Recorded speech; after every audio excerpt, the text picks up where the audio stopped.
Hi hello, நான் இன்னைக்கு வந்துட்டு ஃபிஷ் வாங்கியிருக்கேன். வஞ்சர மீன் தான். கொஞ்சம் ஃப்ரை பண்ணுறதுக்கு எடுத்து வச்சுருக்கேன். கொஞ்சம் குழம்பு கன்னியாகுமரி ஸ்டைலில் தான் நான் வைப்பேன்.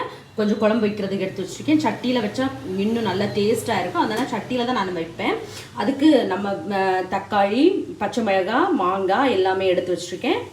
இதில் மீனில் ஃபிஷ்ஷில் போட்டு இது வைக்கணும்.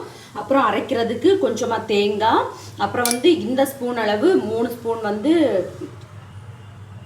மல்லித்தூள், 2 ஸ்பூன் மிளகாத்தூள், அப்புறம் இந்த ஸ்பூனில் 1 ஸ்பூன் ஜீரகம், கொஞ்சமாக பெப்பரு, அப்புறம் கொஞ்சமாக நல்ல மிளகு, கொஞ்சமாக ஓமம் எல்லாம் போட்டு அரைக்க போகிறேன். இப்போ கொஞ்சமாக புளி கரைச்சி வச்சுருக்கேன்.